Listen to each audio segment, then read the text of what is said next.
Hi hello ನಮಸ್ಕಾರ, welcome back to Malenadu blog YouTube ಚಾನಲ್ಗೆ. So ಇವತ್ತು ನಾವು ಬಂದಿದ್ದೀವಿ ಶ್ರೀ ಸತ್ಯಸಾಯಿ ಬಾಬಾನ ನೋಡೋಕ್ಕೋಸ್ಕರ. ಒಂದು 100 ಇಯರ್ಸ್ ಬರ್ತ್ಡೇ ಸೆಲೆಬ್ರೇಷನ್ ಇರುವಂತಹದ್ದು. ಸೊ ಶತವರ್ಷ ಜನ್ಮೋತ್ಸವ ಸಂಭ್ರಮ ನಮ್ಮ ಶಿರಸಲ್ಲಿ ಕೂಡ ನಡೀತಾ ಇದೆ. ಇನ್ನು ಈ ದೇವಸ್ಥಾನದ ಬಗ್ಗೆ, ಎಷ್ಟು ವರ್ಷದಿಂದ ದೇವಸ್ಥಾನ ಓಪನ್ ಆಗಿದೆ, ಎಲ್ಲದರದ್ದು ಮಾಹಿತಿ ನಾನು ಈ ವಿಡಿಯೋದಲ್ಲೇ ಕೊಡ್ತಾ ಹೋಗ್ತೀನಿ ಅಂತ ಹೇಳ್ತಾ ಬನ್ನಿ ಪೂರ್ತಿ ವಿಡಿಯೋ ನೋಡಿ. ಜೊತೆಗೆ ಫಸ್ಟ್ ಟೈಮ್ ನನ್ನ ಯೂಟ್ಯೂಬ್ ಚಾನಲ್ನ ನೋಡ್ತಾ ಇದ್ದರೆ ಲೈಕ್ ಮಾಡಿ, ಶೇರ್ ಮಾಡಿ, ಹಾಗೆ ಸಬ್ಸ್ಕ್ರೈಬ್ ಮಾಡಿ ಅಂತ ಹೇಳ್ತಾ ಬನ್ನಿ ಹೋಗೋಣ.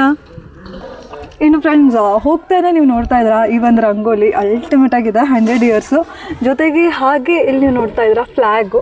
ಸೊ ಇಲ್ಲಿನ ಫ್ಲ್ಯಾಗ್ ಇದು, ಜೊತೆಗೆ ಇಲ್ಲಿನ ಬ್ಯಾನರು, ಹಾಗೆ ಇಲ್ಲಿ ಒಂದು ಕಲಾಕೃತಿ ನೀವು ನೋಡ್ತಾ ಇರುವಂಥದ್ದು. ಇದು ನೋಡಿದಾಗ ಸ್ಟಾರ್ಟಿಂಗ್ ಅನ್ಸೋದೆ ಮಾರಮ್ಮನ ಗುಡಿ ಕಲಾಕೃತಿ ಥರನೇ. ಸೊ ಇದು ನಮ್ಮ ಶಿರ್ಸಿ ಮಾರಮ್ಮನ ಗುಡಿಯಿಂದ ಜಸ್ಟ್ ಒಂದು 100 ಮೀಟರ್ಸು ಇರೋದಿಲ್ಲ, ಅಷ್ಟು ಹತ್ತಿರದಲ್ಲಿರುವಂಥದ್ದು. ಹಾಗೆ ರಾಮನ್ ಬೈಲಲ್ಲಿರುವಂತಹ ಜೋಡ್ಕಟ್ಟೆಯಿಂದ ಮುಂದೆ ಬಂದರೆ ಸಾಕು, 4th ಕ್ರಾಸಲ್ಲೇ ಇಲ್ಲಿ ಒಂದು ದೇವಸ್ಥಾನ ಇರುವಂಥದ್ದು. ಸೊ ಬನ್ನಿ ಈಗ ಒಳಗಡೆ ತೋರಿಸ್ತೀನಿ ಹೇಗೆಲ್ಲ ಇದೆ. ಇದಿಷ್ಟು ಅಲ್ಲದೆ ಜೊತೆಗೆ ಇಲ್ಲಿ ಹಾಲ್ ಕೂಡ ಇದೆ, ಇದ್ರ ಬಗ್ಗೆ ಪೂರ್ತಿ ಇನ್ಫಾರ್ಮೇಷನ್ ಕೊಡ್ತೀನಿ. ಅದಕ್ಕಿಂತ ಮುಂಚೆ ಬನ್ನಿ ಹೋಗೋಣ. ಸೊ ಹೋಗ್ತಾನೆ ಏನಂತ ಹೇಳಿದ್ರೆ, ಬಾಬಾ ಅಂದರೂ ಕೂಡ ಎಲ್ಲರಿಗೂ ಗೊತ್ತಿರೋ ಹಾಗೆ, ಸಾಯಿರಾಮ್ ಅಂತ ಹೇಳಿದ್ರು ಕೂಡ ಪೀಸ್, ಖುಷಿ, ಸಂತೋಷ, ನೆಮ್ಮದಿ ಅಂತಲೇ ಹೇಳ್ಬೋದು. ಸೊ ಇಲ್ಲಿ ಬಂದಾಗ ಆ ನೆಮ್ಮದಿನ ನೀವಿಲ್ಲಿ ಕಾಣ್ಬೋದು. ಯಾಕಂತ ಹೇಳಿದರೆ ದೇವರಿಗಿರುವಂತಹ ಶಕ್ತಿನೇ ಅಷ್ಟು ಅಂತ ಹೇಳ್ತಾ. ಸೊ ಇವತ್ತು ಬಂದು ಸೆಲೆಬ್ರೇಷನ್ ಪ್ರಯುಕ್ತ ಚೆಂದ ಫುಲ್ ಬಲೂನ್ ಆಗಿರ್ಬೋದು ಮಾಡೋದ್ರಿಂದ ಪ್ರತಿಯೊಂದು ಅಲ್ಟಿಮೇಟ್ ಆಗಿದೆ. ಇನ್ನು ದೇವಸ್ಥಾನ ತೋರಿಸ್ತೀನಿ ಬನ್ನಿ. ಸೊ ಇವತ್ತು ಪ್ರೋಗ್ರಾಮ್ ಇರೋದ ಕಾರಣ ಸಿಕ್ಕಾಪಟ್ಟೆ ಜನ ಇದ್ದರು. ನಾನು ಅದಕ್ಕೆ ಸಂಜೆ ನೋಡ್ಕೊಂಡು ಬಂದೆ, ಜನ ಕಮ್ಮಿ ಇದ್ದಾಗನೇ ಬರೋಣ ಅಂತ ಹೇಳಿ. ನೋಡ್ತಿದ್ರೆ ಬನ್ನಿ, ಇಲ್ಲಿ ಬರ್ಬೋದಲ್ಲ.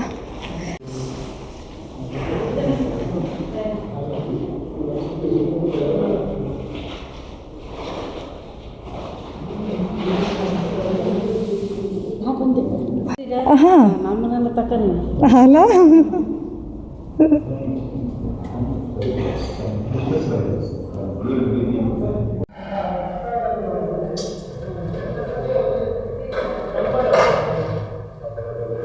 ಇದೆಲ್ಲ ಬಂದು ಇವತ್ತಿನ ಭಜನಾ ಕಾರ್ಯಕ್ರಮಕ್ಕೆ ಇಟ್ಟಿರುವಂಥದ್ದು, ವೇದಿಕೆ ಎಲ್ಲ ರೆಡಿ ಮಾಡ್ತಿರುವಂಥದ್ದು.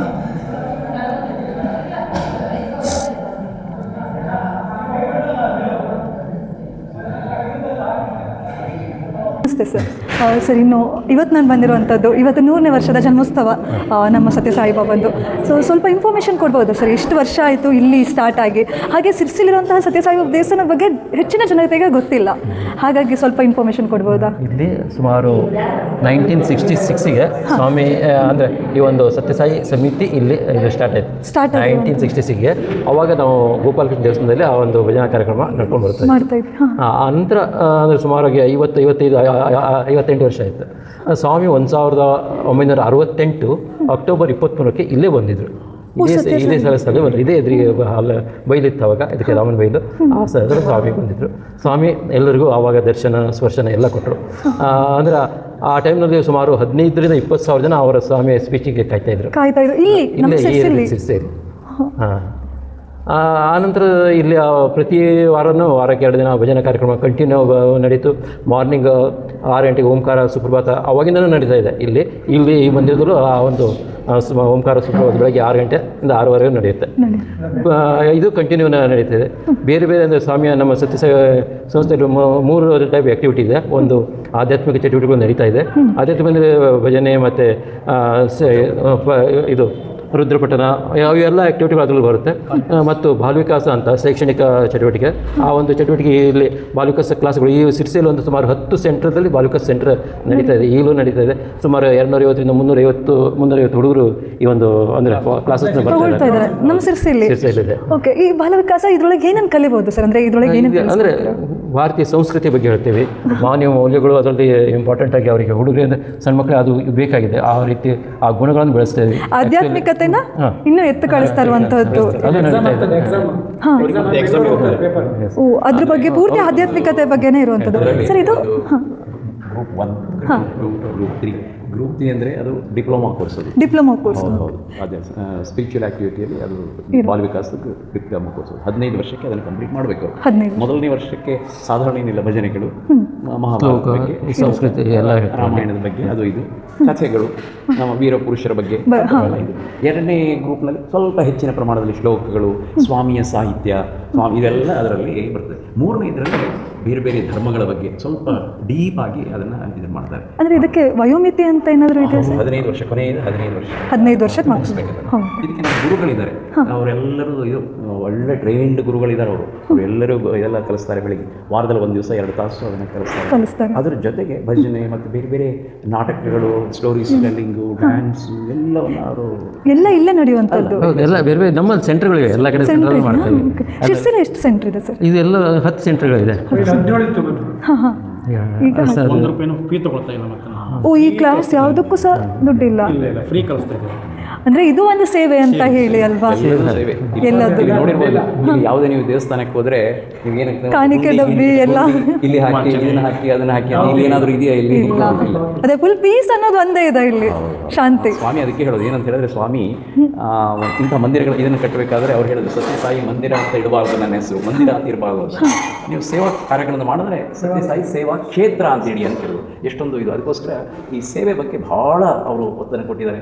ಅದಕ್ಕೆ ಅದು ಸರ್ವಾಲ್ ಅಂತಾನೆ, ಎಲ್ಲರನ್ನು ಪ್ರೀತಿಸಿ ಎಲ್ಲರನ್ನು ಸೇವೆ ಮಾಡಿ. ಸರ್ವಾಲ್ ಏನು ಅದೇ ಸರ್ವಾಲ್ ಸೇವಾಲ್. ಎಸ್. ಜೊತೆಗೆ ನಮ್ಮದು ಸೇವಾ ವಿಭಾಗನೂ ಇದೆ. ಪ್ರತಿ ಅಂದರೆ ಎಲ್ಲ ಸರ್ವಿಸು ಮಾಡ್ತೀವಿ. ಅಂದರೆ ಈಗ ಗ್ರಾಮ ಸೇವೆ ಅಂತ ಹೋಗಿ ಮಾಡ್ತೀವಿ. ಈ ಸದ್ಯ ನಾವು ಈ ಬರ್ತ್ಡೇಗೆ ಹಾಸ್ಪಿಟ್ಲಲ್ಲಿ ಹೋಗಿ ಬ್ರೆಡ್ಡು, ಹಲ್ಲು ಹಣ್ಣು ಹಂಪಲುಗಳನ್ನು ಕೊಟ್ಟು ಬಂದ್ವಿ, ಬ್ಲ್ಯಾಂಕೆಟ್ಸು, ಈ ರೀತಿ ಯಾವ ರೀತಿಯಾದ ಸರ್ವಿಸ್ ಮಾಡ್ತಾಯಿದ್ವಿ. ಈಗ ಸದ್ಯ ಇಲ್ಲಿ ಕೀಳುಮುಖ ಮಕ್ಕಳ ಶಾಲೆಗೆ ಹೋಗಿ ಬಂದ್ವಿ. ಅಲ್ಲಿ ಬೆಳಗಿನ ಉಪಹಾರ ವ್ಯವಸ್ಥೆ ಮಾಡಿದ್ವಿ.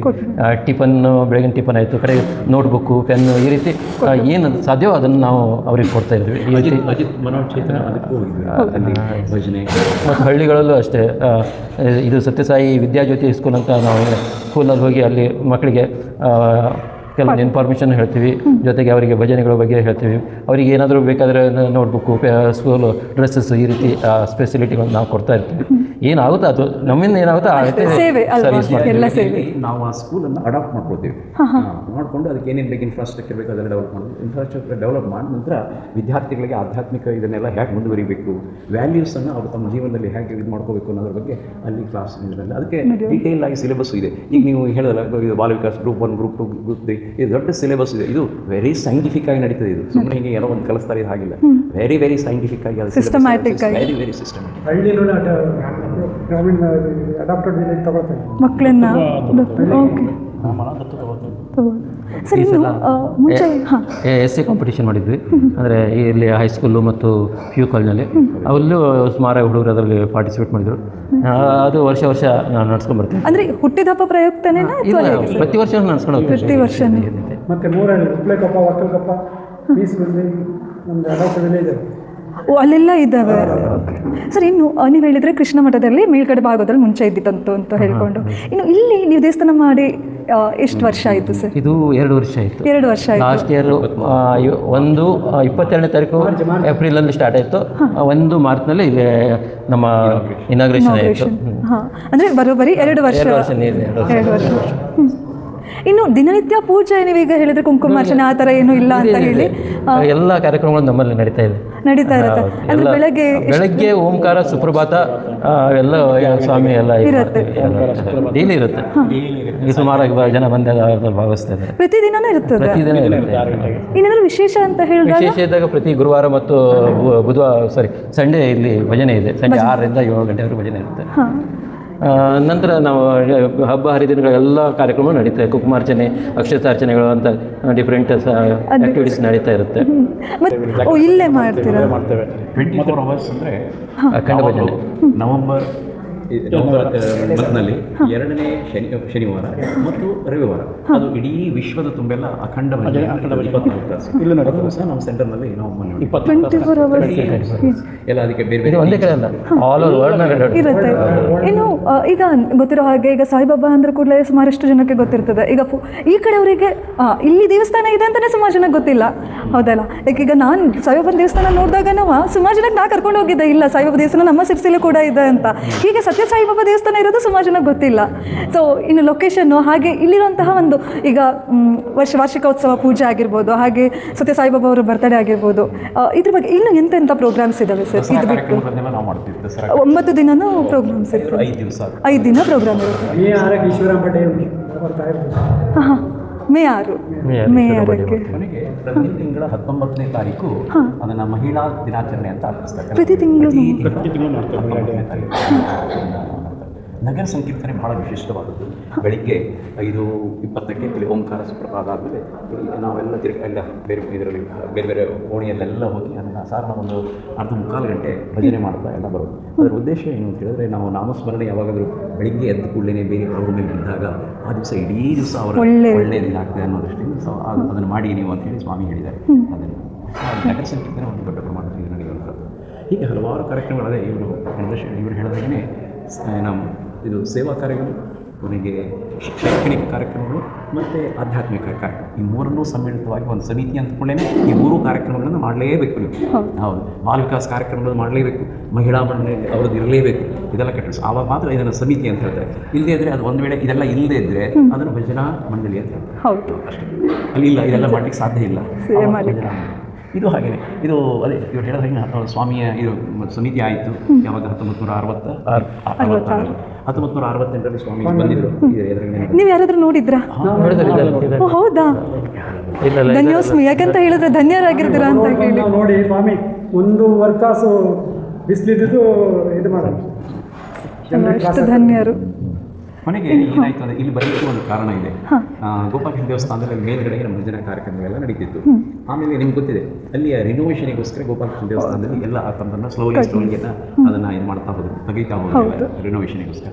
ಆವಾಗ ನಾವು ನಮ್ಮದೇ ಆದ ಒಂದು ಬಿಲ್ಡಿಂಗ್ ಎಲ್ಲ ಇರಬೇಕು, ಎಲ್ಲ ಇನ್ಫ್ರಾಸ್ಟ್ರಕ್ಚರ್ ಇರಬೇಕಲ್ಲಿ, ಅದರಲ್ಲಿ ವ್ಯವಸ್ಥೆಗಳೆಲ್ಲ ಸರಿಯಾಗಿ ಚೆನ್ನಾಗಿರಬೇಕು ಅಂತೇಳಿ ಆವಾಗ ನಾವು ಕಳೆದ ಒಂದು 5-6 ವರ್ಷದಿಂದ ಅದನ್ನು ಶುರು ಮಾಡಿದ್ವಿ ನಾವು. ಆವಾಗ ಈ ಜಾಗವನ್ನು ಖರೀದಿ ಮಾಡಿ ಆಮೇಲೆ ಈ ಕಟ್ಟಡವನ್ನೆಲ್ಲ ಇದು ಮಾಡಿದ್ವಿ. ಸೊ ಭಜನ್ ಹಾಲ್ ಇದು ಇಷ್ಟೇ ದೊಡ್ಡ ಪ್ರಮಾಣದಲ್ಲಿ ಮೇಲ್ಗಡೆಗೆ ಕಾನ್ಫರೆನ್ಸ್ ಮೀಟಿಂಗು ಮತ್ತು ಎಲ್ಲ ಟ್ರೈನಿಂಗ್ಸು ಎಲ್ಲ ನಡೀತಿದೆ. ಇದು ಜಿಲ್ಲಾ ಮಟ್ಟದ ಇದೆಲ್ಲ ನಾವು ಅದು ಮಾಡಬೇಕು. ಹೌದು, ಪಕ್ಕದಲ್ಲಿ 2 ಕಡೆನೂ ಅದೆಲ್ಲ ಇದು ಅಟ್ಯಾಚ್ ಬಾತ್ರೂಮ್ಸ್ ಎಲ್ಲ ಇದೆ, ಯಾರಾದರೂ ಭಕ್ತರು ಬಂದರೆ ಅಲ್ಲಿ ಉಳ್ಕೋಬೋದು. ಹೀಗೆ ಸೊ ಇದನ್ನು ವ್ಯವಸ್ಥಿತವಾಗಿ ಮಾಡಬೇಕು ಅನ್ನೋ ದೃಷ್ಟಿಯಿಂದ ಈ ಒಂದು ಕಟ್ಟಡವನ್ನೆಲ್ಲ ಮಾಡಿದ್ವಿ. ಕೊನೆಗೆ ಇವತ್ತು ನಿಮ್ಗೆ ಗೊತ್ತಿದೆ ಬಾಬಾ ಅವ್ರ ಬರ್ತ್ಡೇ, 100ನೇ ಸ್ವಾಮಿ ಜನ್ಮದಿನೋತ್ಸವ. ಇದು ಜನ್ಮದಿನೋತ್ಸವಕ್ಕೆ ಪೂರ್ವಭಾವಿಯಾಗಿ ಬಹಳಷ್ಟು ಕಾರ್ಯಕ್ರಮಗಳು ನಡೆದಿವೆ. ಮನೆಯಲ್ಲಿ ಇದು ನಿಮ್ಮ ಸಾಯಿ ಜಪ ಪ್ರತಿಯೊಬ್ಬರು ಅದನ್ನು ಇದು ಮಾಡಿದ್ದಾರೆ. ಸಾಧಾರಣ ಒಂದು ಎಷ್ಟು 4 ಲಕ್ಷಕ್ಕೂ ಮೇಲೆ ಇಲ್ಲ ಇಲ್ಲಿವರೆಗೆ ನಾವು ಒಂದು 108 ದಿನದ ಪ್ಲಾನಿಂಗ್ನಲ್ಲಿ ಮಾಡಿದ್ವಿ. ಟೋಟಲಿ ಒಂದು 46 ಲಕ್ಷ ಜಪ ಇಲ್ಲಿವರೆಗೆ ಕಂಪ್ಲೀಟ್ ಆಗಿದೆ. ಇದು ಅಷ್ಟೇ ಅಲ್ಲ, ಮನೆಯಲ್ಲೂ ಭಜನಾ ಕಾರ್ಯಕ್ರಮ ನಡೀತಾ ಇದೆ. ಅಂದರೆ ವಾರಕ್ಕೊಂದು 2 ಅಥವಾ 4-5 ಈ ರೀತಿ ಮನೆಯಲ್ಲಿ ಭಜನಾ ಕಾರ್ಯಕ್ರಮ ನಡೆಸ್ತಾ ಇದ್ದೀವಿ.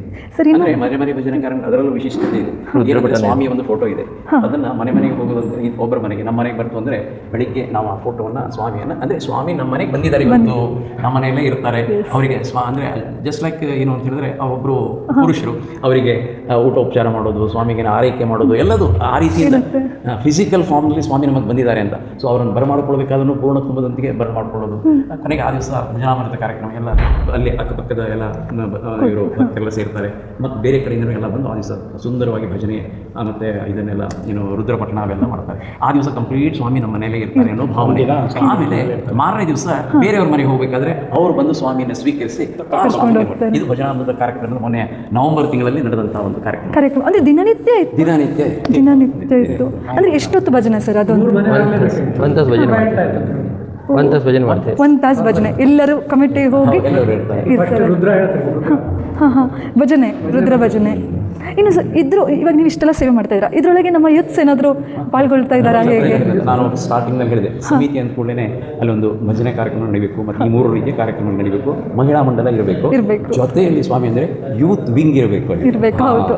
ಸಮಿತಿ ಅಂದ್ಕೊಂಡು ಯೂತ್ ವಿಂಗ್ ಇರಬೇಕು ನಮ್ಮಲ್ಲಿ. ಅಂದರೆ ಈ ಸೇವಾ ಕಾರ್ಯಕ್ರಮ ಎಲ್ಲ ಮಾಡಬೇಕಾದ್ರೆ ಬೇರೆ ಪುರುಷರು ಮಾಡಲಿ, ಮಹಿಳೆಯರು ಮಾಡಲಿ, ಬಾಲ ವಿಕಾಸ ಕಾರ್ಯಕ್ರಮ ಮಾಡಲಿ, ಎಲ್ಲ ಮಾಡಿದ್ರು ಸಹ ಯೂತ್ ಅದಕ್ಕೆ ಸಪೋರ್ಟ್ ಮಾಡಬೇಕು. ಅದು ಆ ದೃಷ್ಟಿಯಿಂದ ಈ ಒಂದು ವ್ಯವಸ್ಥೆಯನ್ನು ಸ್ವಾಮಿ ಹೇಳ್ಕೊಟ್ಟಿದ್ದಾರೆ ಹೇಳಿದ. ಯೂತ್ ವಿಂಗು ಇದೆ ನಮ್ಮಲ್ಲಿ ಇದ್ದಾರೆ. ಇನ್ನೇನಾದ್ರು ಯೂತ್ಸಿಗೆ ಹೇಳೋದಾದ್ರೆ, ಈಗ ಈ ಮುಖಾಂತರ ಹೇಳೋದಾದ್ರೆ ಏನು ಹೇಳಕ್ಕೆ ಇಷ್ಟಪಡ್ತೀರಾ ಸರ್?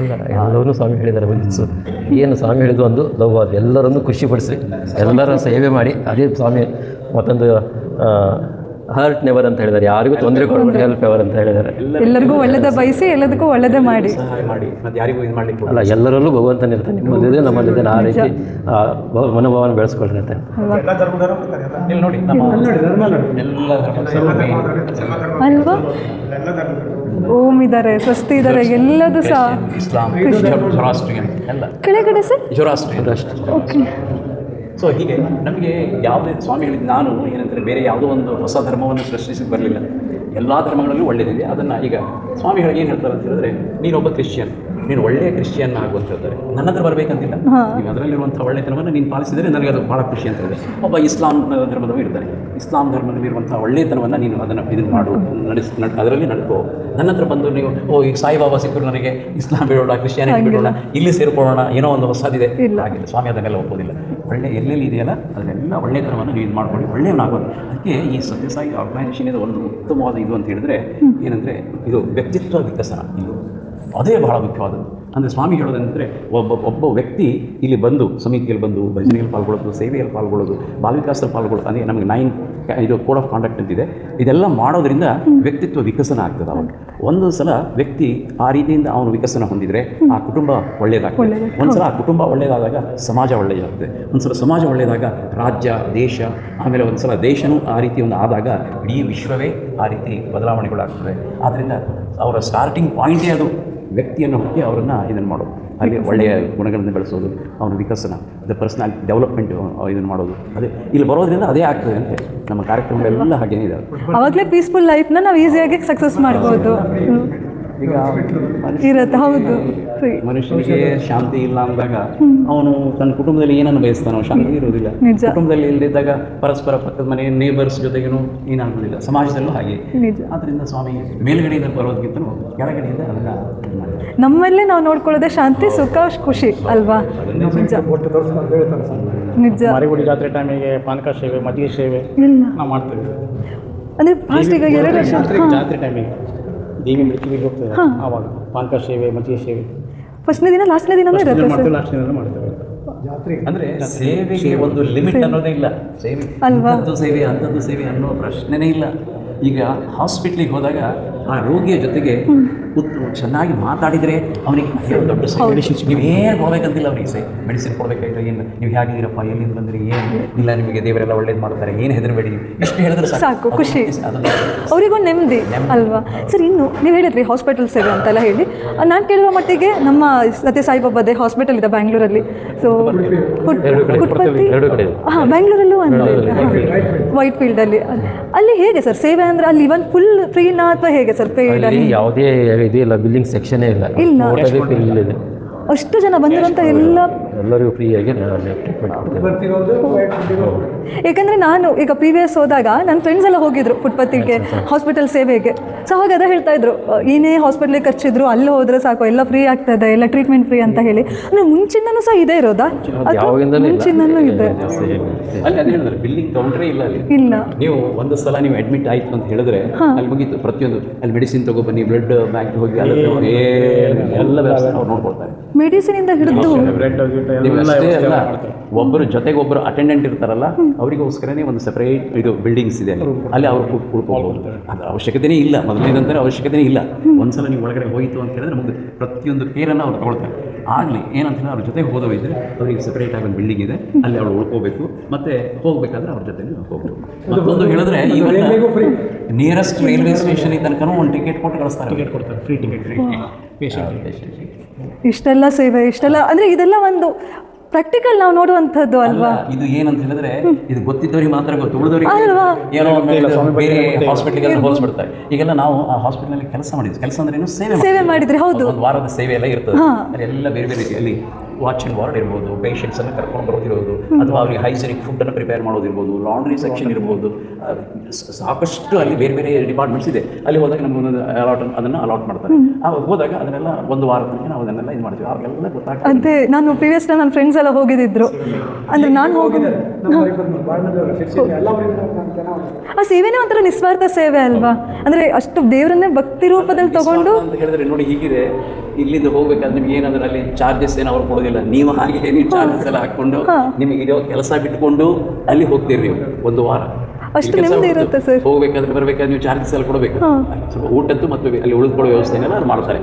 ಅದು ನಿಜವಾದ ಸೇವೆ, ನಿಸ್ವಾರ್ಥ ಸೇವೆ ಅಂದರೆ ಅದು. ಕೇಳಿ ಖುಷಿ ಆಯಿತು ಸರ್. ಯಾಕಂತ ಹೇಳಿದ್ರೆ ಇದೆಲ್ಲ ನಮ್ಮ ಯೋಚನೆ ಗೊತ್ತಾಗಬೇಕು. ಅದರೊಳಗೂ ಸಿರ್ಸಿಲಿ ಇದೆ ಅಂತ ಹೇಳಿ ಸುಮಾರಷ್ಟು ಜನಕ್ಕೂ ಗೊತ್ತಿರಲಿಲ್ಲಾಗಿತ್ತು. ಈ ಮೂಲಕ ಹೇಳೋದು ಒಂದೇ, ನೀವೇನಾದರೂ ಬರ್ತಾ ಇದ್ರೆ ಮಿಸ್ ಮಾಡಿದೆ ಬನ್ನಿ ಅಂತ ಹೇಳ್ತಾ. ಸರ್ ಇನ್ನು ಲಾಸ್ಟು ಇಲ್ಲಿ ಮಧ್ಯದಲ್ಲಿ ಮ್ಯಾಟ್ ಹಾಕಿದಿದ್ರಿ, ಅಂದರೆ ದೇವರು ಬರ್ತಾರೆ ಅಂತ ಯಾವ ಸ್ವಾಮಿ ಬಂದು ತಿರ್ಗಾಡ್ತಾರೆ ಓ ಫುಟ್ಪಾತ್ ಸೇಮ್ ಇದೆಯಾ ಸರ್? ಹೌದಾ? ಹಾಂ. ಆಮೇಲೆ ಸರ್ ಅಲ್ಲಿ ಸ್ವಾಮಿಗಳು ಕೂತ್ಕೊಳ್ತಾರೆ ಅಂತಾನೆ ಇಟ್ಟಿರುವಂಥದ್ದು ಬಂದಿರ್ತಾರೆ ಅಲ್ವಾ? ಅದನ್ನ ಅಷ್ಟು ಅಂದರೆ ಮನಸ್ಸಲ್ಲಿ ಇಟ್ಕೊಂಡು ಹಾಗೆ ಮಾಡುವಂಥದ್ದು ಅಂತ ಹೇಳಿ ನೋಡಿ ಸಖತ್ ಖುಷಿ ಆಯಿತು ಸರ್. ಯಾಕಂತ ಹೇಳಿದ್ರೆ ಚೇರ್ ಈಗ ಮನೆಯಲ್ಲಿ ಭಜನಾಮೃತ ಕಾರ್ಯಕ್ರಮ ಇದ್ದಾಗಲೂ ಸ್ವಾಮಿ ಫೋಟೋ ಇದೆ ಅಂತ ಹೇಳ್ತೀವಲ್ಲ, ಅವಾಗೂ ಅವರಿಗೆ ಚೇರನ್ನು ಇಟ್ಟಿರ್ತಾರೆ. ಓ ಖಾಲಿ ಚೇರ್. ಒಂದು ಟೈಮ್ ಏನೇ ಫಂಕ್ಷನ್ ಆದರೂ ಸ್ವಾಮಿ ಪ್ರಸ್ತುತಿ ಅಲ್ಲಿ ಇರುತ್ತದೆ. ಇಲ್ಲಂತೂ ಯಾವಾಗಲೂ ಸ್ವಾಮಿ ನಮ್ಮ ಭಜನೆ 6 ಗಂಟೆ ಸ್ಟಾರ್ಟ್ ಆಯಿತು ಅಂತ ಹೇಳಿದ್ರೆ ಸ್ವಾಮಿ ಇಲ್ಲಿದೆ. ಅದು ಆ ಭಾವನೆ ನಮಗೆ ಅದು. ಅದಕ್ಕೋಸ್ಕರ ಸ್ವಾಮಿ ಬರಬೇಕಾದ್ರೆ ಹೀಗೆ ಬಂದರೆ ಸರಿ ಆಗ್ತದ? ಇಲ್ಲ, ಅವರಿಗೆ ಒಂದು ಚೆನ್ನಾಗಿ ಒಳ್ಳೆ ಮ್ಯಾಟ್, ಕುತ್ಕೊಳ್ಳಿಕ್ಕೆ ಒಂದು ಒಳ್ಳೆ ಕುರ್ಚಿ, ಪಕ್ಕದಲ್ಲಿ ಒಂದು ನೀರು, ಕುಡಿಲಿಕ್ಕೆ ನೀರು ಎಲ್ಲ. ಅಂದರೆ ಏನಂತ ಹೇಳಿದ್ರೆ ಸಜೀವಯುತವಾಗಿ ಅಲ್ಲಿ ಇದ್ದಾರೆ ಅಂತ ಭಾವನೆಯಿಂದ ನಾವು ಇಲ್ಲಿ ಕೂತ್ಕೊಂಡು ಭಜನೆಯನ್ನು ಮಾಡುವಂಥದ್ದು. ಅದೇ ನೋಡಿ ಮತ್ತೆ 6 ಗಂಟೆ ಅಂದ್ರೆ 6 ಗಂಟೆ ಮಾಡಲೇಬೇಕು. 6 ಗಂಟೆ ಭಜನೆ ಆಗ್ತದೆ. ನೋಡಿ ನೀವು 6 ಗಂಟೆ ಅಂದ್ರೆ 6 ಗಂಟೆ ನಾವು ಇಲ್ಲಿ ಭಜನೆ ಸ್ಟಾರ್ಟ್ ಮಾಡಬೇಕು. ಯಾರೇ ಬರಲಿ ಯಾರೇ ಬರದೇ ಇರಲಿ, ನಾವು ಭಜನೆ ಸ್ಟಾರ್ಟ್ ಇಲ್ಲ. ಪ್ರತಿದಿನ ಇಲ್ಲಿ ಮಾಡಿದಾಗ ನೀವೆಲ್ಲ ಒಟ್ಟು ಇದ್ದೇ ಇರ್ತೀರ. 6 ಗಂಟೆ ಅಂದ್ರೆ 6 ಗಂಟೆ ಮಾಡಲೇಬೇಕು. ಇನ್ನು ಸರ್ ಮೇಲ್ಗಡೆ ಹಾಲ್ ಇದೆ ಅಂತ ಹೇಳಿದ್ರೆ ಬರೀ ಅದು ಪಠಣೆಗೆ ಹೀಗೆ ಮಾತ್ರ ಅಥವಾ ಪ್ರೋಗ್ರಾಮ್ಸಿಗೂ ಕೂಡ ಕೊಡ್ತೀರಾ ಸರ್? ಅವರಿಗಲ್ಲ, ಸೇವೆಗೆ ಮಾತ್ರ. ಅಂದರೆ ಯಾವುದು ಕೂಡ ಬೇರೆಯವ್ರು ಯಾರಿಗೂ ಅಂದರೆ ಈಗ ಕೆಲವೊಂದು ಕಡೆ ಹಾಲ್ ಮಾಡಿರ್ತಾರೆ, ಅದೆಲ್ಲ ಈಗ ಫಂಕ್ಷನ್ಸ್ಗೆಲ್ಲ ಕೊಟ್ಟಿರ್ತಾರೆ ಅಲ್ಲ. ಸರ್ವಿಸ್ ಇದು ನಮ್ಮ ಉದ್ದೇಶ. ಅಂದರೆ ಈಗ ಇದು ನಿಮ್ಮ ಸಮಿತಿ ಲೆವೆಲ್ ಆಯಿತು. ಈಗ ಉತ್ತರ ಕನ್ನಡ ಜಿಲ್ಲೆಯಲ್ಲಿ ಸಾಕಷ್ಟು ಒಂದು 30-32 ಸಮಿತಿಗಳಿದ್ದಾವೆ. ಇದೇ ರೀತಿ ಬೇರೆ ಬೇರೆ ಇದೆ. ಕಾರವಾರ, ಕೋಲಾಕುಂಟ, ಹೊನ್ನಾವರ, ಭಟ್ಕಳ, ದಾಂಡೇಲಿ ಇದೆ. ಇದರಲ್ಲಿ ಒಂದು ಆರ್ಗನೈಸೇಷನ್ ಇದು. ಇಲ್ಲಿ ಆರ್ಗನೈಸೇಷನ್ ಇಲ್ಲಿ ಒಂದು ಡಿಸ್ಟ್ರಿಕ್ಟ್ ಪ್ರೆಸಿಡೆಂಟ್ ಇದ್ದಾರೆ. ಅಂದರೆ ಈಗ ಘಟ್ಟದ ಮೇಲಿನ ಡಿಸ್ಟ್ರಿಕ್ಟ್ ಗಣಪತಿ ಇವರು ವೈಸ್ ಪ್ರೆಸಿಡೆಂಟ್, ಅವರಿಗೆ ಕೆಲವು ಘಟ್ಟದ ಮೇಲಿನ ಇದನ್ನ ತಾಲೂಕುಗಳನ್ನು ಕೊಟ್ಟಿದ್ದಾರೆ. ಆಮೇಲಿಂದ ರಾಜ್ಯ ಮಟ್ಟದಲ್ಲಿ ನಮ್ಮದು ಇದಿದೆ. ಕೊನೆಗೆ ದೇಶದ ಮಟ್ಟದಲ್ಲಿ, ರಾಷ್ಟ್ರ ಮಟ್ಟದಲ್ಲಿ ಹೀಗಿದೆ. ಸೊ ನಮ್ಮ ಈ ಜಿಲ್ಲಾ ಮಟ್ಟದಲ್ಲಿ ಏನಾದರೂ ಕಾರ್ಯಕ್ರಮಗಳು ನಾವು ಮಾಡೋದಿದ್ರೆ ಅದು ಈಗ ಬಾಲ ವಿಕಾಸ್ ಇದೆ, ಪ್ರೋಗ್ರಾಮ್ ಇದೆ. ಈಗ ಟೀಚರ್ಸನ್ನು ಟ್ರೈನ್ ಮಾಡಬೇಕು, ಹೊಸದಾಗಿ ಟೀಚರ್ಸ್ ಎಲ್ಲ ಇಲ್ಲ ಸರ್ ನಾನು ಈ ಬಾಲ ವಿಕಾಸದಲ್ಲಿ ನನಗೂ ಬಹಳ ಗುರುಪಿದೆ, ನಾನು ಮಕ್ಕಳನ್ನು ಕಲಿಸ್ತೇನೆ ಅಂದರೆ ಹಾಗೆ ಬಿಟ್ಬಿಡ್ಲಿಕ್ಕೆ ಆಗೋದಿಲ್ಲ. ಅವರಿಗೆ ಒಂದು ಟ್ರೈನಿಂಗ್ ಕೊಡಬೇಕು. ಅದಕ್ಕೋಸ್ಕರ ಈಗ ಎಲ್ಲ ಕಡೆಯಿಂದ ಟ್ರೈನಿಂಗ್ ಹೊಸದಾಗಿ ಸೇರಿದಂಥ ಇವರಿಗೆ ಟೀಚರ್ಸಿಗೆ ನಾವು ಟ್ರೈನಿಂಗ್ ಕೊಡೋಣ ಅಂದರೆ ಹಾಲ್ ಇಸ್ ರೆಡಿ. ಅಲ್ಲಿ ಎಲ್ಲ ಟ್ರೈನಿಂಗ್ ಎಕ್ಸ್ಪರ್ಟ್ಸ್ ಎಲ್ಲ ಇರ್ತಾರೆ, ಅವರೆಲ್ಲ ಟ್ರೈನಿಂಗ್. ಇಲ್ಲ ಈಗ ಸೇವಾದಳ ಅಂತಿದೆ, ಹೊಸದಾಗಿ ಯೂತ್ಸ್ ಎಲ್ಲ ಇದು ಮಾಡುತ್ತೆ. ಇಲ್ಲೊಂದು ಶಿಸ್ತು ಇರಬೇಕು. ಅವರಿಗೆ ಯಾವ ರೀತಿ ಶಿಸ್ತನ್ನು ಪರಿಪಾಲನೆ ಮಾಡಬೇಕು, ಸೇವೆ ಅಂದರೆ ಏನು, ಅದೆಲ್ಲವನ್ನು ತಿಳಿಸ್ಕೊಡ್ಬೇಕು ಮುಂಚೆ. ಇಲ್ಲದ್ರೆ ಏನಾಗ್ತದೆ ಅದು ಬಹಳ ಕಷ್ಟ ಈ ಯೂತ್ಸನ್ನೆಲ್ಲ ಕಂಟ್ರೋಲ್ ಮಾಡೋದು. ಇಲ್ಲಿ ಹೇಳಿದ್ರೆ ಈಗ ನಾವು ಇಷ್ಟು ದೊಡ್ಡ ಮಾತಾಡೋದಿಲ್ಲ, ಇಲ್ಲಿ ನಿಶಬ್ದವಾಗಿ ಬಂದಿರ್ತೀವಿ. ಸಂಜೆ 6 ಗಂಟೆಗೆ ಅಂದರೆ 5:30 ನಾವು ಓಪನ್ ಮಾಡಿದ್ರೆ ಅಲ್ಲಿ ಒಂದು ಅಲ್ಲಿ ಸತ್ಯಸಾಯಿ ಇದು ಸಾಯಿ ಗಾಯತ್ರಿ ಅಲ್ಲಿ ಪಠಣ ಆಗ್ತಾ ಇರ್ತದೆ. ಬಂದವರೆಲ್ಲ ಆರಾಮಾಗಿ ಕೂತ್ಕೊಂಡು ಶಾಂತವಾಗಿ ಕೂತ್ಕೊಂಡಿರ್ತಾರೆ. ಶಾಂತತೆಗೆ ಬಹಳ ಮುಖ್ಯ ಇದೆ. ಆದ್ದರಿಂದ ಯೂತ್ಸನ್ನು ಮೋಲ್ಡ್ ಮಾಡಬೇಕಾದ್ರೆ, ಸರ್ವಿಸ್ ಆ್ಯಕ್ಟ್ ಮೋಲ್ಡ್ ಮಾಡಬೇಕಾದ್ರೆ ಅವರಿಗೆ ಒಂದು ಟ್ರೈನಿಂಗ್ ಕೊಡಬೇಕು. ಸೊ ಎಲ್ಲ ಇದರಿಂದ ತಾಲೂಕಿಂದ ಕಲಿಸ್ತಾರೆ ಇಲ್ಲಿ ಟ್ರೈನಿಂಗು. ಆ ಉದ್ದೇಶದಿಂದ ಇದೆ ಅದು ಕಮರ್ಷಿಯಲ್ ಆ್ಯಕ್ಟಿವಿಟಿ. ನಾನು ಅದೇ ನೋಡಿದ್ರು ಕೂಡಲೇ ಒಂದು ಬ್ಯಾಕ್ಗ್ರೌಂಡ್ ಕಲರ್ ಆಗಿರ್ಬೋದು, ಒಳಗಡೆ ಎಂಟ್ರಿ ಆದಾಗನೂ ಆ ಪೀಸ್ ಒಂದು ಉಂಟಲ್ಲ, ನೆಮ್ಮದಿ ಅಂತಲೇ ಹೇಳ್ಬೋದು, ಶಾಂತಿ ಅಂತಲೇ ಹೇಳ್ಬೋದು. ಸರ್ ಇನ್ನು ಲಾಸ್ಟ್ ಒಂದು ಕ್ವಶನ್ನು. ಸೊ ನೀವೀಗ ಬಾಬಾ ನಂಬ್ತಾ ಇದ್ದೀರಾ, ಅಂದರೆ ಸತ್ಯ ಸಾಯಿಬಾಬಾ ನಂಬ್ತಾ ಇದ್ದೀರಾ. ನಿಮ್ಮ ಲೈಫಲ್ಲಿ ಏನಾದರೂ ಒಳ್ಳೇದಾಗಿರುವಂಥದ್ದು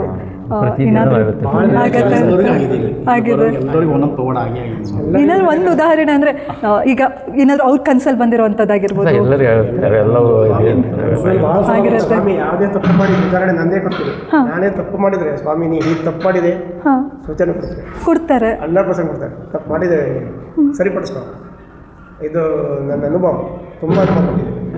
ಅಂದರೆ ಅವಾಗಲೇ ನಿಮಗೆ ಗೊತ್ತಾಗತ್ತೆ. ಸ್ವಾಮಿ ಹೊಟ್ಟೆ ಕೊಡ್ತಾರೆ. ಈಗ ನೋಡಿ, ಈಗ ನಾವು ಮನುಷ್ಯರು ಹೌದಲ್ಲ, ಏನೋ ಆಸೆಗಳಿರ್ತವೆ. ಮಗಳ ಮದುವೆ ಆಗಬೇಕು, ಮಗನಿಗೆ ಒಂದು ಏನೋ ಜಾಬ್ ಸಿಗಬೇಕು, ಅಥವಾ ನಮಗೆ ಆರೋಗ್ಯ ಸರಿ ಇಲ್ಲ, ಸ್ವಾಮಿ ನನಗೆ ಆರೋಗ್ಯ ಚೆನ್ನಾಗಿ ಕೊಡಬೇಕು. ಇದೆಲ್ಲವನ್ನ ಸ್ವಾಮಿ ಹಂತ ಹಂತವಾಗಿ ಇದನ್ನು ಮಾಡ್ತಿಲ್ಲ. ಅದು ನನಗೆ ಆರೋಗ್ಯ ಸರಿ ಆಯಿತು, ಡಾಕ್ಟರ್ಸ್ ಹೋಗಲಿಲ್ಲ, ಇದೆಲ್ಲ ಸರಿ ಆಯ್ತಪ್ಪ, ಸ್ವಾಮಿನೇ ಅದನ್ನು ಮಾಡ್ಕೊಡ್ತಾರೆ. ಮಗಳ ಮದುವೆ ಆಯಿತು, ಸ್ವಾಮಿ ನೀನು ಮಾಡಿಸ್ತೀಯಪ್ಪ ಅಂತ. ಮಗನಿಗೆ ಒಂದು ನೌಕರಿ ಸಿಕ್ತು, ಚೆನ್ನಾಗಿ. ಹೀಗೆ ಈ ಅನುಭವಗಳಿಗೆ ಇಸ್ ಎಂಡ್ಲೆಸ್. ಹೌದು, ಆಸೆಗಳು ಅನುಭವಗಳು ಯಾವಾಗಲೂ ಅದಕ್ಕೆ ಮಿತಿನೂ ಇಲ್ಲ, ಅಂತ್ಯನೂ ನಾವು ಅಂತ್ಯ ಆದಾಗ ಅಷ್ಟೇ ಅಲ್ವಾ ಸರ್? ಸ್ವಾಮಿನೂ ಹೇಳ್ತಾರೆ ಭಾಳಷ್ಟು ಆಸೆ ಹಿಂಗೆ ಮಾಡಬೇಡಿ ಅಂತ ಹೇಳ್ತಾರೆ. ಅಂದರೆ ಏನು ಈ ಎಷ್ಟು ಬೇಕೋ ಅಷ್ಟು ಇರಲಿ ಅಂತ ಅವ್ರು ಹೇಳೋದು ಸ್ವಾಮಿ. ಅಂದರೆ ಅತಿಯಾದ ಇದು ಮಾಡೋದು. ಈಗ ನಮ್ಮಲ್ಲಿ ಇರೋರೆಲ್ಲರೂ ಏನಂತಂದರೆ ಏನಂದರೆ ಮಿಡ್ಲ್ ಕ್ಲಾಸ್ ಹಾಗೆ ಅತಿಯಾಗಿ ಏನು ಇದು ಮಾಡೋರು ಯಾರು ಅದನ್ನು ಕೆಲವು ಸಲ ಅದನ್ನು ಆಡಂಬರಕ್ಕೋಸ್ಕರ ತೋರಿಸ್ಕೊಡೋದು ಅಂಥದ್ದು ಯಾವುದೂ ಇರಲಿಲ್ಲ. ಇದರೊಳಗೆ ಎಲ್ಲರೂ ಒಂದೇ ಭಜನೆ ಕೂತ್ಕೊಂಡಿದ್ರು. ಈ ನೋಡಿ ಪ್ರೊಫೆಸರ್ ಎಸ್ ಪಿ ಬಂದರು, ಈ ವಾಸ್ ದ ಪ್ರಿನ್ಸಿಪಾಲ್. ಬಂದರೂ ಸಹ ಅವರು ಅಲ್ಲೇ ಕೂತ್ಕೊಳ್ತಾರೆ, ಅವರು ಸಹ ಅದ್ರ ಭಜನೆಯನ್ನು ಕೇಳ್ತಾರೆ. ಎಲ್ಲರೂ ಒಂದೇ ಇಲ್ಲಿ ಯಾವುದು ಬೇರೆ ಹಾಗೇನಿಲ್ಲ. ನೀವು ಈಗ ಪ್ರಶಾಂತಿ ನಿಮಗೆ ಹೋದರೆ ಈವನ್ ಅಬ್ದುಲ್ ಕಲಾಂ ಅಲ್ಲಿ ಬಂದಿದ್ರು, ಅವ್ರೇನಿಲ್ಲ ಸ್ವಾಮಿ ಕೆಳಗಡೆ ಅದೇ ನಾವು ನೋಡಿದ್ವಿ. ನಾನು ಮೊನ್ನೆ ನೋಡಿದೆ, ಸಚಿನ್ ತೆಂಡೂಲ್ಕರ್ ಹೋಗಿದ್ರು, ಮೋದಿಜಿ ಅವರು ಫುಟ್ಪಾತಿಗೆ ಹೋಗಿದ್ರು. ನಾವು ಮೊನ್ನೆನೇ ಬರ್ಡೇ ಅಂತ ಅನ್ಕೊಂಡಿದ್ದೆ. ಆಮೇಲೆ ಇವತ್ತು ಸಣ್ಣ ಒಂದು ತಿಂಗಳಿಂದನೂ ಎಲ್ಲ VIP ಎಲ್ಲ ಬರ್ತಿದ್ರು. ಅದೇ ಸರ್ ಅಂದರು. ಇವರು ದ್ರೌಪದಿ ಮುರ್ಮುಜಿ ಬಂದಿದ್ರು. ಸೂಪರ್ ಇದು ನಮ್ಮ ಯೂನಿವರ್ಸಿಟಿ ಇದೆಯಲ್ಲ, ಅಲ್ಲಿ ಯೂನಿವರ್ಸಿಟಿ ಅದರ ಕಾನ್ವೊಕೇಶನ್ ಇವೆಲ್ಲ ಏನಂತ ಹೇಳಿದ್ರೆ ಸತ್ಯಸಾಯಿ ಆರ್ಗನೈಸೇಷನಲ್ಲಿ ಪ್ರತಿಯೊಂದು ಡೇಟ್ ಫಿಕ್ಸ್. 22ನೇ ನವೆಂಬರ್ ಅಂತ ಹೇಳಿದ್ರೆ ಅದು ಕಾನ್ವೊಕೇಶನ್ ಯೂನಿವರ್ಸಿಟಿ. ಇದು ಅಲ್ಲಿ ಯಾವುದೇ ನೀವು ಬೇಕಾದ್ರೆ ಇಡೀ ವಿಶ್ವದಲ್ಲಿ ಏನೂ ಆಗಲಿ ಅದು ತಪ್ಪೋದೇ ಇಲ್ಲ. ಅದಕ್ಕೆ ಹೊಸ ಡೇಟ್ ಫಿಕ್ಸ್ ಮಾಡೋದು ಅಂಥದ್ದು ಯಾವುದೂ ಇಲ್ಲ. ಹಾಗೆ ನಾನು ಅದೇ ನೋಡಿದೆ ಇವತ್ತು, ಹಿಂಗೆ ಸ್ಟಡಿ ಮಾಡ್ತಾ ಫುಟ್ಪಾತಿಲ್ ಕಾಲೇಜ್ ಇದೆ, ಸ್ಕೂಲ್ ಇದೆ, ಇನ್ಸ್ಟಿಟ್ಯೂಷನ್ ಇದೆ, ಜೊತೆಗೆ ಹಾಸ್ಪಿಟಲ್ ಇದೆ, ಎಲ್ಲದೂ ಸಹ ಉಂಟು. ಅಂದರೆ ಏನಿಲ್ಲ ಅಂತ. ಏರ್ಪೋರ್ಟ್ ಇದೆ, ಫುಟ್ಪಾತಿ ಏರ್ಪೋರ್ಟ್. ನಾನು ಅದೇ ಇವತ್ತು ಸ್ಟಡಿ ಮಾಡ್ಕೊಂಡು ಬಂದೆ ನಮ್ಮ ಬಾಬನವ್ರದ್ದು. ಈಗ ನಾವು ಶಿರಡಿ ಅಂತ ನೋಡಿದಾಗ ಅಲ್ಲಿ ಬೇರೆ ಥರ, ಇಲ್ಲಿ ಬೇರೆ ಥರ, ಇಲ್ಲೂ ಇಷ್ಟೆಲ್ಲ ಸವಲತ್ತು. ಅಲ್ಲಿ ನೋಡಿ ಏನಲ್ಲ ಸ್ವಾಮಿ, ನಾವು ಏನಂತ ತಿಳ್ಕೊಳ್ತೀವಿ ಅಂತ ಹೇಳಿದ್ರೆ ಶಿರಡಿ ಅವತಾರವನ್ನು ಮೊದಲನೇ ಅವತಾರ ಇದು ಸತ್ಯಸಾಯಿ ಅವತಾರ ಇದಾಯಿತು. ಮೂರನೇ ಪ್ರೇಮ್ ಸಾಯಿ ಅವತಾರ ಅಂತ ಹೇಳಿದ್ದಾರೆ. ಆಮೇಲೆ ಇದು ಶಿರಡಿ ಸಾಯಿ ಅವತಾರ ಮತ್ತು ನಮ್ಮ ಸತ್ಯಸಾಯಿ ಅವತಾರಕ್ಕೆ ಒಂದು ಮೇನ್ ಡಿಫ್ರೆನ್ಸ್ ಅಂದರೆ ಅಲ್ಲಿ ಧಾರ್ಮಿಕ ಶಿರಡಿ ಸಾಯಿ ಅವತಾರ ಧಾರ್ಮಿಕ ಕಾರ್ಯಕ್ರಮಗಳು, ಪೂಜೆ, ತ್ರಿಕಾಲ ಪೂಜೆ, ಕೊನೆಗೆ ಇಂಥದ್ದಕ್ಕೆಲ್ಲ ಹೆಚ್ಚಿಗೆ ಅಲ್ಲಿ ಇದು ಪ್ರಾಶಸ್ತ್ಯ ಇದೆ. ಇಲ್ಲಿ ನಮ್ಮದು ಏನಂತ ಹೇಳಿದ್ರೆ ಇದೆಲ್ಲ ಇದೆ. ಇದರಲ್ಲಿ ಪೂಜೆ ಗೀಜೆ ಅಂತ ಹೇಳಿದ್ರೆ ಇಲ್ಲಿ ನಮ್ಮದು ಆರತಿ ಅಂತ ಕೂಡಲೇ ಇಲ್ಲಿ ಏನು ಮಾಡ್ತೇವೆ ಅಂತ ಹೇಳಿದ್ರೆ ಎಲ್ಲರ ಪರವಾಗಿ ಒಬ್ಬರು ಆರತಿಯನ್ನು ಮಾಡೋದು. ಹೀಗೆ ಪ್ರತಿಯೊಬ್ಬರು ಆರತಿ ಮಾಡೋದು, ಅಥವಾ ಅದಕ್ಕೆ ಇದನ್ನು ರೇಟ್ಸನ್ನು ಫಿಕ್ಸ್ ಮಾಡೋದು. ಇಂಥದ್ದಕ್ಕೆ ಇದು ಇಂಥ ಹೂವಿನ ಆರತಿ ಅಂದರೆ ಇದು ಇದಕ್ಕೆ ಅಂಥದ್ದು ಯಾವುದು ಸರ್. ಇನ್ನು ಭಟ್ರು ಇಲ್ಲ ನೋಡಿ, ಇವತ್ತು ಸತ್ಯನಾರಾಯಣ ಪೂಜೆ ಇತ್ತು, ಸಾಯಿ ಸತ್ಯನಾರಾಯಣ ಪೂಜೆ. ನಮ್ಮಲ್ಲಿ ಒಬ್ಬರು ಅದನ್ನು ಹೆಣ್ಣಾಯ್ತಿ ಕುತ್ಕೊಂಡು ಮಾಡಿದ್ರು. ಅದನ್ನು ಕೂತ್ಕೊಂಡು ಅದಕ್ಕೊಂದು ಪುಸ್ತಕ ಎಲ್ಲ ಇದೆ, ಹೇಗೆ ಮಾಡಬೇಕು ಅದನ್ನು ಅನ್ನೋದ್ರ ಬಗ್ಗೆ ಒಂದು ಪುಸ್ತಕ, ಅದನ್ನೇ ಮಾಡೋದು. ಬಟ್ ಕರಿಬಾರ್ದು ಅಂತಲ್ಲ, ಹೋದ ಸಲ ನಾವು ಒಟ್ಟು ಕರೆದಿದ್ವಿ, ಈ ಸಲ ಸಿಗಲಿಲ್ಲ ಅವರು, ನಾವೇ ಅದನ್ನು ಏನಿದ್ರು ಮನಸ್ಸಲ್ಲಿ ಶಾಂತಿ ಜೊತೆಗೆ ಭಕ್ತಿ ಇದ್ದರೆ ಸಾಕು ಅಂತ ಹೇಳ್ತಾರೆ. ಮತ್ತು ಸೇವೆ, ನೀವು ಏನೂ ಮಾಡದೇ ಇರೋದಿಲ್ಲ. ಸ್ವಾಮಿ ಹೇಳೋದಂದರೆ ನೀವು ಸೇವೆಯನ್ನು ಮಾಡಿ ಅಂತ ಹೇಳ್ತಾರೆ ಸ್ವಾಮಿ. ಭಾಳ ಅದು ದೊಡ್ಡ ಇದು ನಿಷ್ಕಲ್ಮಶ ಸೇವೆ. ಹೌದು, ಭಾಳ ದೊಡ್ಡ ಇದು. ಯಾರು ಇಷ್ಟು ಸಿಂಪಲ್ ಆಗಿ ಯಾರು ನಿಮ್ಮ ಜೀವನವನ್ನು ಹೇಗೆ ನಡೆಸಬೇಕು ಅನ್ನೋದ್ರ ಬಗ್ಗೆ ಯಾರು ಇಷ್ಟೊಂದು ಸುಲಭವಾಗಿ ಯಾರು ಹೇಳಿದ್ದೇ ಇಲ್ಲ. ಲವ್ ಆಲ್ ಸರ್ವ್ ಒಂದು ಬ್ಯೂಟಿಫುಲ್ ಆಗಿ 2 ಅಕ್ಷರದಲ್ಲಿ ನಮ್ಗೆ ಇಡೀ ಇದನ್ನು ಅವರು ಸ್ವಾಮಿ ಏನು ಹೇಳ್ಬಿಟ್ಟಿದ್ದಾರೆ. ಅದೇ ಅಲ್ಲಿ ಬ್ಯಾನರಲ್ಲಿ ನೋಡಿದ್ರು ಕೂಡಲೇ ಕೆಳಗಡೆ ಕ್ಯಾಪ್ಷನ್ ಅದೇ ಫಸ್ಟ್ ಓದಿದ್ದು.